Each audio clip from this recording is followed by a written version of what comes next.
Hello दोस्तों, स्वागत है आपका अपना यूट्यूब चैनल अक्षरधाम क्लासेज में।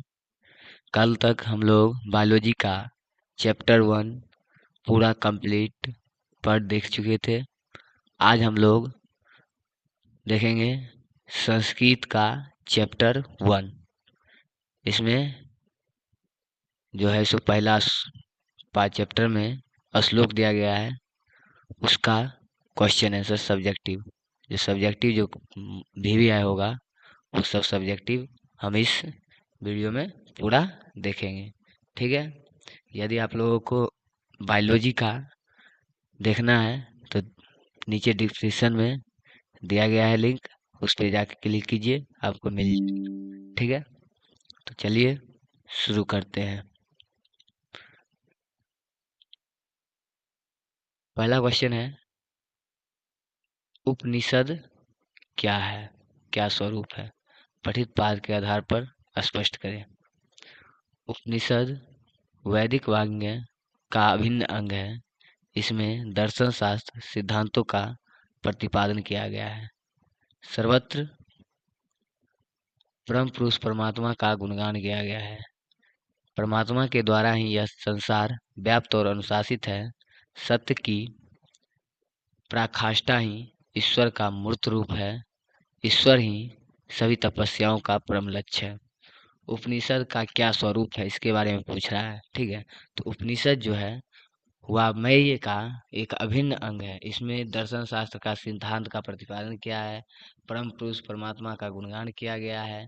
परमात्मा के द्वारा ही यह संसार व्याप्त और अनुशासित है, इसके बारे में चर्चा किया गया है। सत्य की पराकाष्ठ मतलब हमेशा सत्य की जीत होती है, अंत होते होते भी सत्य की जीत होती है, इसकी भी चर्चा की गई है। ईश्वर ही सभी तपस्याओं का परम लक्ष्य है। ठीक है, ये सब की चर्चा उपनिषद में किया जाता है। ठीक है, अगला क्वेश्चन है, आत्मा का स्वरूप क्या है, पठित पाठ के आधार पर स्पष्ट करें। कठोपनिषद में आत्मा के स्वरूप का बड़ा ही अपूर्व विश्लेषण किया गया है। ठीक है, आत्मा जो होता है मनुष्य के हृदय रूपी गुफा में अवस्थित है। यह अणु से भी सूक्ष्म है, यह महान से भी महान है। इसका रहस्य समझने वाला सत्य का अन्वेषण करता है, वह शोक रहित होता है। इसके कहने का शब्द है, अर्थ है कि जो आत्मा जो है मनुष्य के हृदय रूपी गुफा में अवस्थित रहता है। ठीक है, और ये जो है कठोपनिषद से लिया गया है। और आत्मा का स्वरूप जो है अणु से भी छोटा है, मतलब छोटा से भी छोटा है, और महान से भी महान है। और इस रहस्य को समझने वाला, सत्य का अन्वेषण करने वाला जो व्यक्ति है वह शोक रहित होकर के यह सब देख रहा है। ठीक है,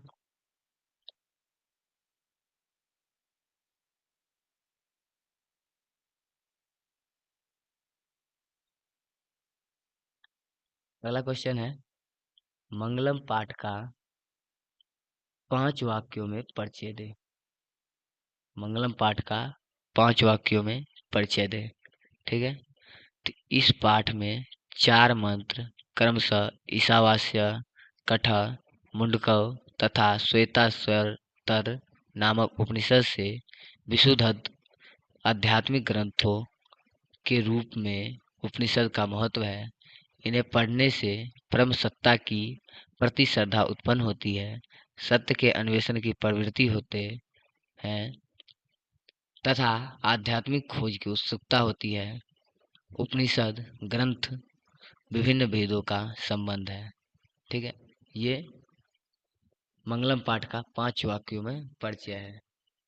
ठीक है, तो आप लोग भी इसी प्रकार से कीजिएगा और इसको नोट कर लीजिए। ये परीक्षा की दृष्टि से बहुत ज़्यादा इम्पोर्टेंट है। आगे है, महान लोग संसार रूपी सागर को कैसे पार करते हैं। महान लोग जो होते हैं वह इस संसार से कैसे मुक्त होते हैं और कैसे वो अपना मुक्ति पाते हैं। ठीक है, तो श्वेताश्वर उपनिषद में ज्ञानी लोग और अज्ञानी लोग में अंतर स्पष्ट करते हैं। महर्षि वेदव्यास जी कहते हैं कि अज्ञानी लोग अंधकार स्वरूप और ज्ञानी लोग प्रकाश स्वरूप है। और ज्ञानी लोग जो होते हैं अंधकार स्वरूप होते हैं और ज्ञानी लोग प्रकाश स्वरूप। महान लोग इसे समझकर मृत्यु को पार कर जाते हैं, क्योंकि संसार रूपी सागर को पार करने का इससे बढ़कर अन्य कोई रास्ता नहीं है।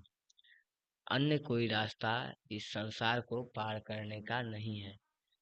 अज्ञानी लोग जो होता है अंधकार स्वरूप और ज्ञानी लोग प्रकाश स्वरूप होता है, ये बात जानते हुए वो अपनी मृत्यु को पार कर लेते हैं।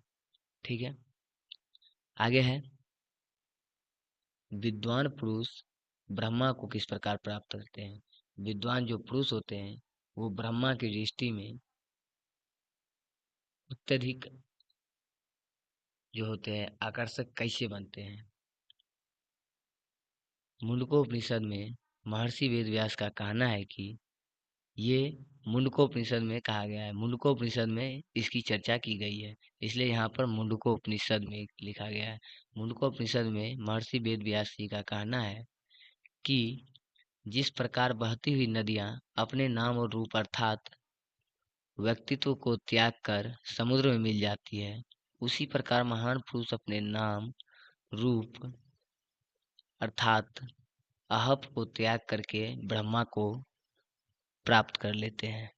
मतलब बताया गया इसमें कि जिस तरह नदियाँ जो होती हैं अपने नाम रूप को छोड़ करके समुद्र में मिल जाती है, क्योंकि कोई भी नदियाँ यदि समुद्र में मिलती है तो उसका पूरा का पूरा नाम और रूप खत्म हो जाता है। उसी प्रकार महान लोग जो होते हैं अपना नाम और रूप अर्थात अहप को त्याग कर देते हैं, अहंकार को त्याग कर देते हैं और इस प्रकार वो ब्रह्मा को प्राप्त करते हैं। ठीक है,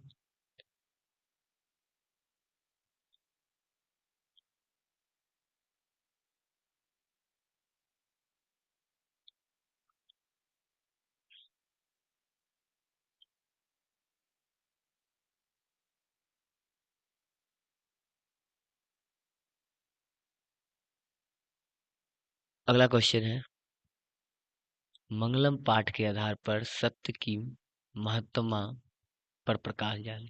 सत्य की महत्व क्या है, इस पर प्रकाश डालने के लिए कह रहा है, इसके बारे में व्याख्या करने के लिए कह रहा है। तो सत्य की महत्ता जो होती का वर्णन करते हुए महर्षि वेदव्यास जी कहते हैं कि हमेशा सत्य की जीत होती है। हमेशा जो होती है सत्य की जीत होती है, और कहा भी गया है सत्य परेशान हो सकता है लेकिन पराजित नहीं। ठीक है, मिथ्या कदापि नहीं जीतता, अर्थात झूठ जो होती है कभी नहीं जीतती है। सत्य से ही देवलोक का रास्ता प्रशस्त होता है, मतलब सत्य से ही देवलोक का रास्ता निकलता है। मोक्ष प्राप्त करने वाले ऋषि लोग सत्य को प्राप्त करने के लिए ही देवलोक जाते हैं, क्योंकि देवलोक सत्य का खजाना है। मोक्ष को प्राप्त करने वाले जो ऋषि लोग होते हैं जिसको मोक्ष की प्राप्ति होती है, वो मोक्ष की प्राप्ति करने के लिए वो अपने सत्य को प्राप्त करते हैं और तब जाकर के वो अपने देवलोक का सत्य का खजाना का भागीदार होते हैं। ठीक है, अगला क्वेश्चन है मंगलम पाठ के आधार पर आत्मा की विशेषता बतलाएं। मंगलम पाठ के आधार पर आत्मा की क्या क्या विशेषता है। ठीक है, मंगलम पाठ में संकलित कठोपनिषद से लिए गए मंत्र में महर्षि वेदव्यास जी कहते हैं कि प्राणियों की आत्मा हृदय रूपी गुफा में बंद है। प्राणियों की जो आत्मा होती है हृदय रूपी गुफा में बंद है। यह सूक्ष्म से भी सूक्ष्म और महान से भी महान है। इस आत्मा को वश में नहीं किया जा सकता। इस आत्मा को कोई वश में नहीं कर सकता है। विद्वान लोग शोक रहित होकर परमात्मा अर्थात ईश्वर का दर्शन करते हैं।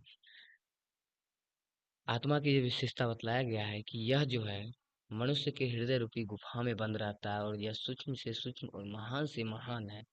इस आत्मा को कोई भी अपने बस में नहीं कर सकता है, अपने अधीन नहीं कर सकता है, और विद्वान लोग जो होते हैं शोक रहित हो करके परमात्मा अर्थात ईश्वर का दर्शन करते हैं।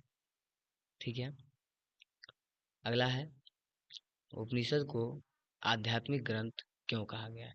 उपनिषद को आध्यात्मिक ग्रंथ क्यों कहा गया है? उपनिषद एक आध्यात्मिक ग्रंथ है क्योंकि यह आत्मा और परमात्मा के संबंध के बारे में विस्तृत व्याख्या करता है। उपनिषद जो होता है और आत्मा और परमात्मा के बीच के संबंध के बारे में यह पूरा व्याख्या करता है।